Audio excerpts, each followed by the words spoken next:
கிறிஸ்துவுக்குள் பிரியமானவர்களே, ஆண்டவரும் உலக ரட்சகருமாகிய இயேசு கிறிஸ்துவின் நாமத்தினாலே உங்கள் எல்லாருக்கும் இந்த கால வேளையில இருதயத்தின் ஆழத்திலிருந்து நல்வாழ்த்துக்கள். யோவான் எழுதின சுவிசேஷம் 1ஆம் அதிகாரம் 29வது வசனத்தை வாசித்து இந்த நாளுக்காக நாம் ஜெபிப்போம். மறுநாளிலே யோவான் இயேசுவை தன்னிடத்தில் வர கண்டு, இதோ உலகத்தின் பாவத்தை சுமந்து தீர்க்கிற தேவ ஆட்டுக்குட்டி. எனக்கு அன்பான கர்த்தருடைய பிள்ளைகள, யோவான் ஸ்நானன் ஆண்டவராக இயேசு கிறிஸ்துவை குறித்து சாட்சி சொல்லுகிறார். இதோ எனக்கு பின் ஒருவர் வருகிறார், அவர் என்னிலும் பெரியவர். அது மாத்திரமல்ல, ஆண்டவராக இயேசு கிறிஸ்து தன்னிடத்தில் வருகிறதை கண்டு யோவான் ஸ்நானகன் சொல்லுகிறார், இதோ உலகத்தின் பாவத்தை சுமந்து தீர்க்கிற தேவ ஆட்டுக்குட்டியானவர் என்று ஆண்டவராக இயேசு கிறிஸ்துவை சொல்லுகிறார். இந்த யோவான் ஸ்நானகன் சாதாரணமானவர் அல்ல.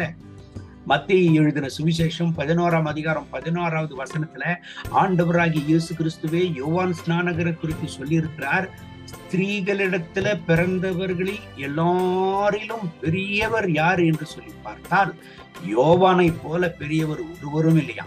அப்பேற்பட்ட ஒரு சிறந்த மனிதன் யோவான் ஸ்நானகர். அவர் சாட்சி சொல்லுகிறார், இதோ உலகத்தின் பாவத்தை சுமந்து தீர்க்கிற தேவ ஆட்டுக்குட்டி, அவர்தான் ரட்சகர், அவர்தான் உலகத்தின் பாவத்தை சுமந்து தீர்க்கிற தேவ ஆட்டுக்குட்டி என்று பெரிய சாட்சியை கூறுகிறார். ஆமாங்க, ஆண்டவராக இயேசு கிறிஸ்து யார்? அவர் ரட்சகர், மனிதர்களுடைய பாவத்தை சுமந்து தீர்த்தவர். மத்தேயு எழுதின சுவிசேஷம் 11:28 சொல்கிறது, வருத்தப்பட்டு பார சுமக்கிறவர்களே, நீங்கள் எல்லாரும் என்னிடத்திற்கு வாருங்கள் என்று சொன்னார். அது மாத்திரமல்ல, ஏசாயா தீர்க்கதரிசன புஸ்தகம் 53ஆம் அதிகாரத்தை வாசிப்போமானால் ஆண்டவராக இயேசு கிறிஸ்து கல்வாரி சிலுவையில நம்முடைய பாவங்கள் எல்லாம் சுமந்திருக்கிறாரு. எனக்கு அன்பான கர்த்தருடைய பிள்ளைகளை, 1 பேதுரு 2:24 சொல்லுகிறது, நம்முடைய பாவங்களையும் நம்முடைய வியாதிகளையும் அவர் சுமந்தாரா. அவரை குறித்து யோவான் சாட்சி சொல்லுகிறார் பாருங்க, இதோ உலகத்தின் பாவத்தை சுமந்து தீர்க்கிற தேவ ஆட்டுக்குட்டியானவர். இந்த கால வேளையில எனக்கு இருக்கிற கர்த்தருடைய பிள்ளைகளை, இந்த உலகத்துல பிறந்த ஒவ்வொரு மனிதனுக்கும் இயேசு ரட்சகரா இருக்கிறார். அவர் எல்லா மதத்தில் உள்ளவர்களுக்கும் ரட்சகர். ஆண்டவராக இயேசு கிறிஸ்து மதங்களுக்கு அப்பாற்பட்டவர்.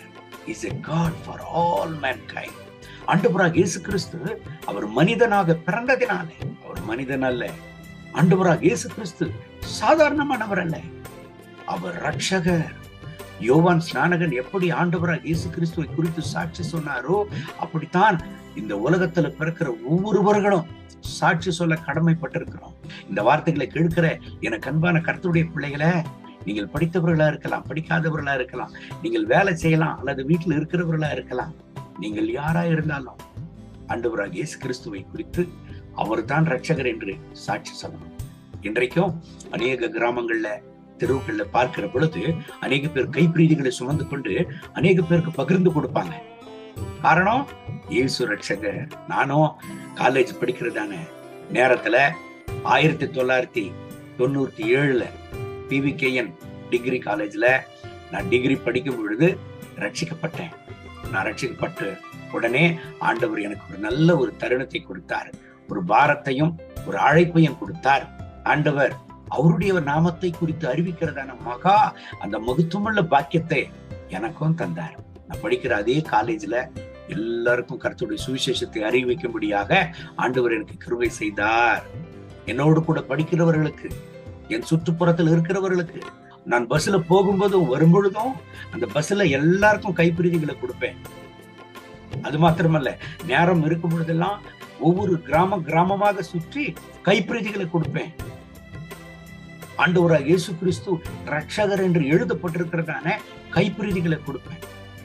பெரிய ஆண்டவர் கொடுத்த தருணம். இந்த உலகத்துல ஆண்டவராக இயேசு கிறிஸ்து ரட்சகராக இருக்கிறார் என்று அறிவிப்பது சாதாரணமானதல்ல.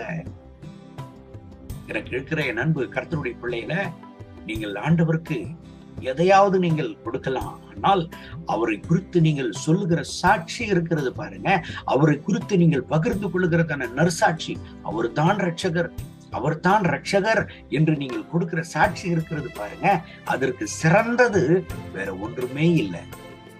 யோவான் எழுதின சுவிசேஷத்துல ஆண்டவராகிய இயேசு கிறிஸ்துவே சொல்லி இருக்கிறாரு, நானே வழியும் சத்தியமும் ஜீவனமாக இருக்கிறேன் என்று சொல்லி.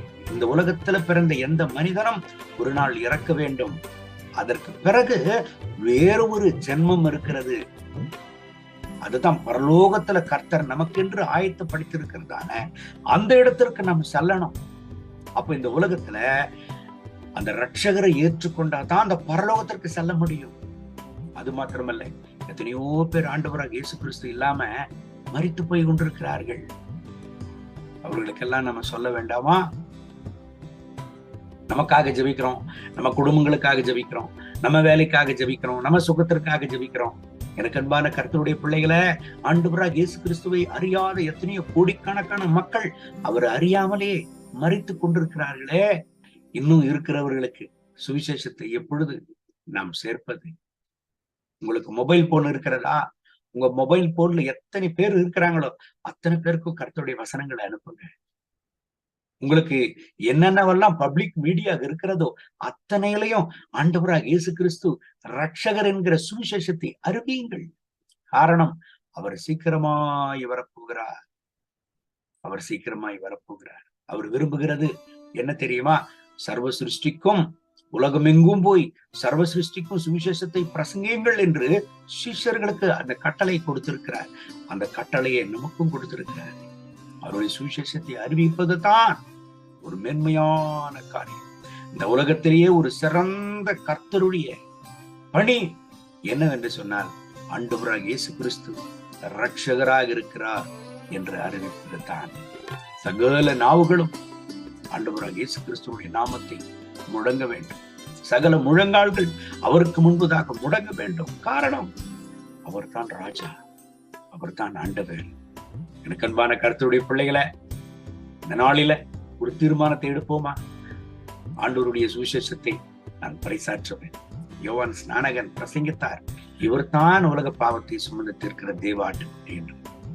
ஆமாங்க, இந்த கால வேளையில கூட ஒரு தீர்மானத்தை எடுப்போமா? எனக்கு தெரிந்தவர்களுக்கெல்லாம் நான் சுவிசேஷத்தை சொல்லுவேன். என் நண்பர்களுக்கு சுவிசேஷத்தை சொல்லுவேன்.